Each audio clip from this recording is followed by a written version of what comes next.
Hi, everyone, and welcome back to It's Never Too Late to Date. We are the dating channel about dating after the age of 60. And today we have a special interview with the infamous David. David is now my fiance, and we met about 10 years ago online dating, and he's going to be sharing his take and his story. And I'm going to be pretty much interviewing him, but you'll get the gist of his thoughts during this whole process. Video that I'll post showing how he proposed in Mexico, and you don't want to miss that. It was pretty cute. I was kind of crying, and it was very very nice. Up next, my interview with David. We are recording now. Yep. And action in 5, 4, 3, 2, 1. This won't be on there, so there it is. As promised, I have David with us today, and I've had a lot of you asking me questions about David and how we met, and I've told my story a couple times, but I know that not everybody sees every video that I've posted, so I wanted to make sure that you all had a chance to meet him. And David? I'm here. That's Yes. right here. And so one of the things I wanted to ask you is, so online dating, a lot of people will shy away from doing online dating. Yes. And so why did you decide to do online dating? Well, first of all, the primary reason was because I work nights. And working nights and weekends, you don't have a whole lot of time there for going out and meeting people. So online dating was pretty much the best option for me. Now, how long have you been single? Had you been single? Well, I've been single since 1999. Date occasionally. Like I said, working nights, if anybody works nights, you will understand. It's hard to find somebody that can fit into your schedule if you have such weird hours. So that was one of the things that brought me to online dating. Right. So now you told me when we met, you had had a couple sort of long-term relationships. By that I mean a year on each, and you met them on which site? I think it was Match.com. Match.com. Okay. That's the one I usually used. Okay. Although I did other ones, but those were the main ones. Yeah. Match was the main one, I think, that I had, and I had a profile on there. Yeah. Now we met on Tinder.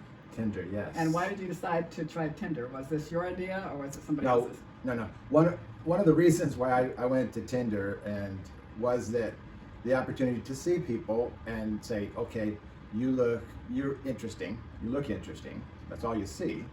Yeah. And you could go through and if any one of those that I had picked also picked me, then we would get a match. And for me, and by that time I had done online dating for a while, and I thought one of the parts that I didn't like about online dating was constantly trying to send messages, and then I wouldn't be able to get back until there would be a gap. So I would spend a lot of time editing my comments, and I would try to put my best foot forward, but it took me a long time. I'm a very perfectionist kind of writer. Yes, he is. But it takes me a long time, and then I don't know if I'm gonna get a response. So it's like, why am I spending my time on this and they'll never respond to me? So I would always try to limit the communication online as much as possible. I try to get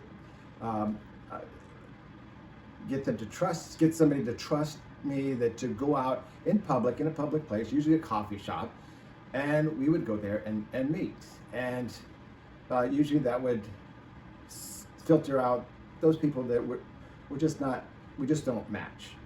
Because I felt that in person, I'm going to be myself better than my edited self. Yeah. Yes. Yeah. Yes. Now we both liked Tinder for the same reasons, because you knew when you liked somebody, if they liked you back, they would match you, and so you knew that at least you were approaching somebody who was interested in having a conversation, and for the most part. And so both he and I, we talked for just a little bit, and decided to meet pretty quickly. I think it was within a week, I would say, maybe Yeah. a little over a week, but not long. So when we met at a wine place, a wine bar. They had meals also. So, but we met at a wine bar for wine. And when we met for that first date, Mm-hmm. what were your expectations? Were you trying to find the one, or were you just kind of getting to see if there was some connection there? Well, I think, I mean, in the back of my mind, of course, I wanted the one, but in reality, I mean, you just seemed, very open. I could type a little, and give you some information, but we seemed to communicate very well. So I wanted to explore further on that. Yeah. But I didn't want to spend a whole lot of time corresponding. I would rather be talking to you in person, and Right. that's why Right. I think I was very, very much insistent on going, or I agreed. I don't remember who asked Yeah. I think to go out Yeah. I don't first, either. but Yeah. I can tell you this, I was anxious and looking forward to meeting you Mhm. Mhm. and seeing where it would go. Yeah. Yeah. And everything looked pretty good. And another thing, that you were my age. Yes. And usually, and this is the thing, I usually would date, I usually had my parameters at about 10 years younger than me.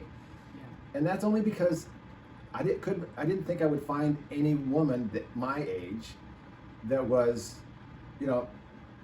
as young as I was, how I felt. Yeah. And that was my fear. Right. But it wasn't really founded, so I did expand my parameters to include my own age Right. and younger.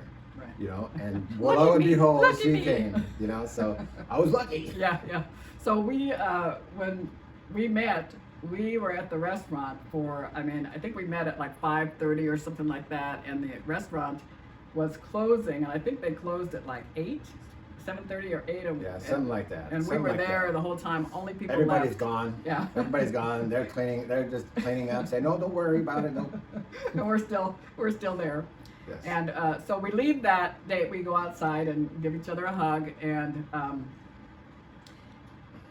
David kind of, I don't know if you remember this, but you kind of you put your hand on my shoulder and said, "I'll be in contact," or "I'll call you," or something like that.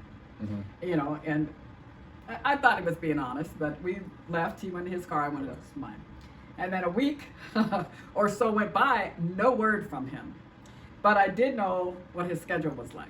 And I was going to be leaving. I think if you've seen one of my video about how we first met, I was going to be leaving to go out of the country, actually.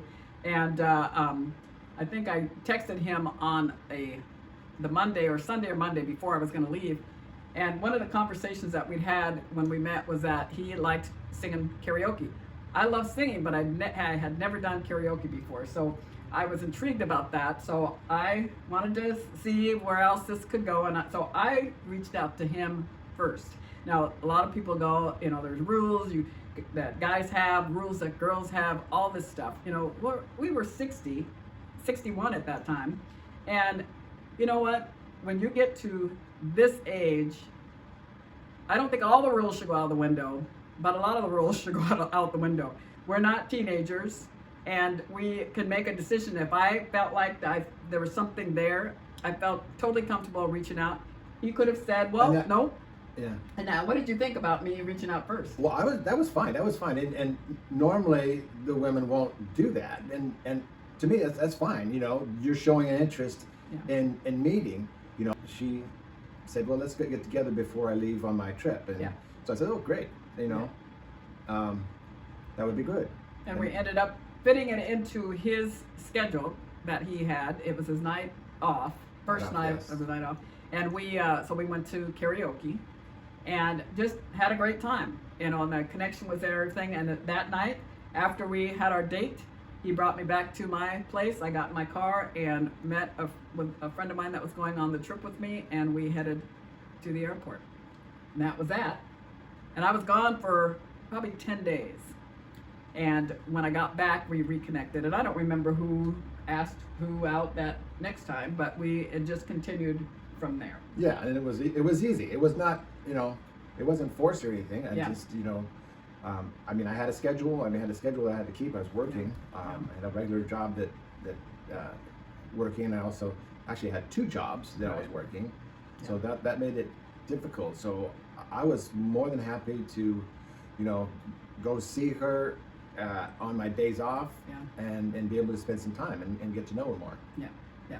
And so it just kind of started there, and it just kind of, like he was saying, it was an easy move to the next step, and that was almost 10 years ago. It'll be 10 years in this May, that we first met. And we just got engaged in December while we were on a trip in Mexico. Yeah, it took you long enough.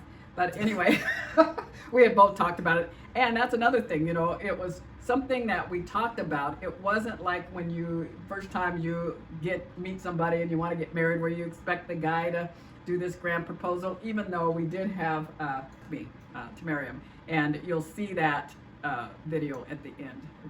Are you willing to share that? Oh, yeah. I didn't even ask him if I could share it. So we were in Mexico, and you'll get to see, and I'll tell a little bit of the backstory on that. Can't hear a whole lot in there except for No. the.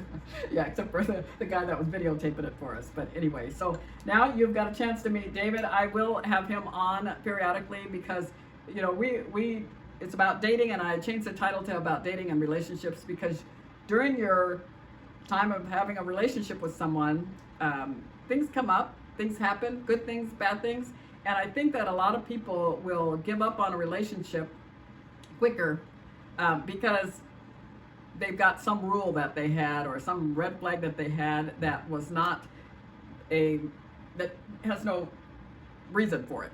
Or it's a lot of energy Yeah. to try to put yourself out there. Yeah. It's a lot of Yeah. energy, and I know for me, that was something. I'm going, do I want to spend all this energy, exploring this person, Yeah. and getting to know, how we click. Yeah. So I think that's a lot of times that's what our excuses come from, or sourced from. Yeah. Even though we say, well, I'm suspicious of this and that. I think deep down we are just Yeah. saying, I don't want to spend the energy on Energy. this. It's something inside Yeah. me that says, I don't want to spend so much energy on this. But the thing is, if you do, you eventually do find someone, Yeah. you'll Yeah. be very happy that you That. did Yeah. Yeah. take that next step. Yeah, exactly. All right. Well, thank you for fitting Well, us, thank you for fitting us inviting into, me. fitting us into your schedule. Thank Well, you the good for thing about inviting me to this. since I'm since usually then, out in another room and I have to stay away. no, no.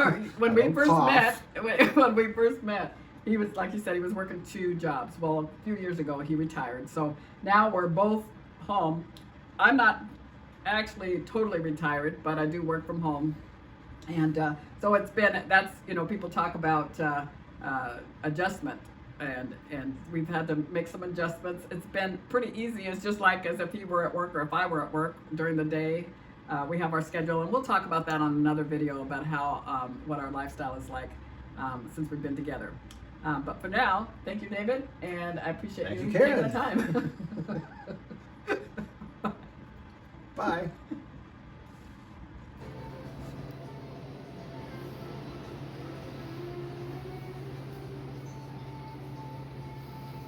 Oh my gosh. Pasa la charola, la charola, la charola. Gracias.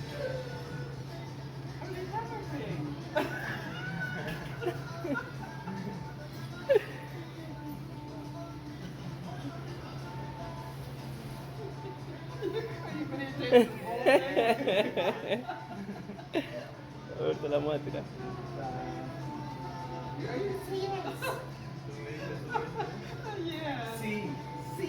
Sí. No, todavía no.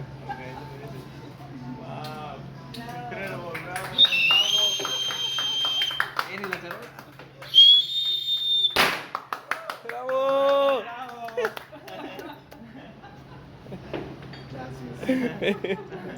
Wow, David and I have talked about doing that interview with each other for a long time, and I'm so glad we got a chance to do it. A couple things that I was reminded of when we were doing that interview is that there are a lot of guys out there who are just as nervous as we are when it comes to dating. we may be older, but those insecurities that we had when we were younger are all still there. And even some more have built up over the years, especially if you went through a tough relationship with an ex or an old girlfriend, old boyfriend. And so for me to have reached out to him for that second date was not a problem for him. And in fact, he was kind of relieved and excited that I did that, knowing that I was going out of town. There are all types of reasons for a woman to reach out instead of just waiting for the guy to do it. I don't know how many opportunities are missed by people trying to stick to rules. And so that's one of the main things that I wanted to talk about. And I just really feel like also with online dating, I wanted to bring David on because um, a lot of people are afraid of it, and people are on need to do online dating for all different types of reasons. And David's was time constraint, and same. It was the same pretty much with me. You know, I was out and about around a lot of people all of the time, and I wasn't meeting the people that were that I was connecting with. Sure, I had a lot of guy friends, but none that I connected with like I do with David. So I was glad that we had the opportunity to meet and that he was on online dating the same time I was. And hopefully you'll have the same experience too if you decide to try it, or if you're doing organically, trying to meet somebody. Just be out there, go as many places as you can to meet that right person. Now, thank you for watching, and don't forget to like and subscribe. And I will be having David on again to ask relationship questions and how we work through some of the things that come up in our relationship. Thanks again for watching.